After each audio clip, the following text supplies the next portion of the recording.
میرے ویڈیوز اکثر میرے ویڈیوز اکثر میں دین کے لیے استعمال کرتا ہوں. دینی الفاظ ادا کر کے دین کے دائرے میں اپنی بات کو رکھنے کی کوشش کرتا ہوں. تو میں جو بھی کہتا ہوں وہ کس لیے کہتا ہوں؟ تاکہ آپ لوگوں تک دین کی صحیح معلومات پہنچے، آپ لوگ دین پر جمع ہو جائیں.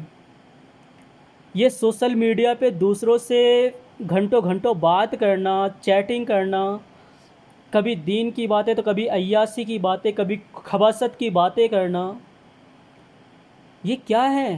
یہ نہ تو ایمان ہے اور نہ تو مسلمانوں کی سیرت ہے. مسلمان کسی سے فضولیاب باتیں بھی نہیں کرتا.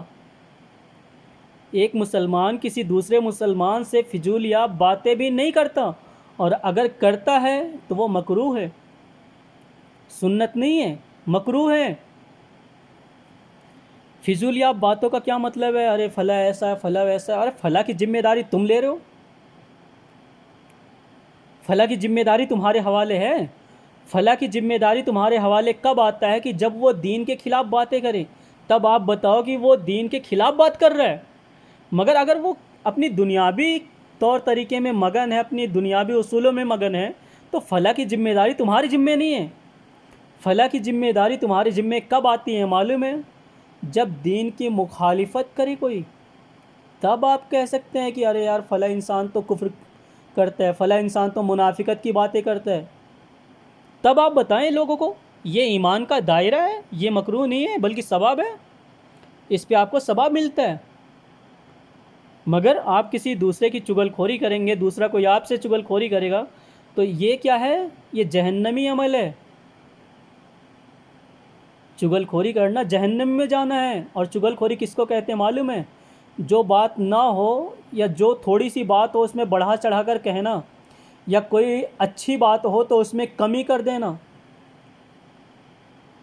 تو یہ کہنے والے کی توہین مانی جاتی ہے. یہ اس طریقے سے اگر انسان اپنا ایمان و عقیدہ بنائے، سیرت بنائے، تو اسے کہتے ہیں سیرت المسلمین.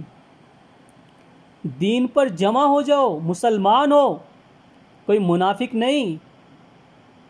فضولیاب لوگوں سے باتیں کرنا بند کر دو. فضولیاب باتیں کرنا، زنا یا خباثت کی، یہ جہنم میں لے جانے والے عمل ہے. یہ شیطان خوش ہوتا ہے اس سے، اللہ رب العزت خوش نہیں ہوتا. آپ کسی سے خباثت کی باتیں کریں گے تو شیطان خوش ہوگا، اللہ رب العزت نہیں. اللہ کو راضی کرو.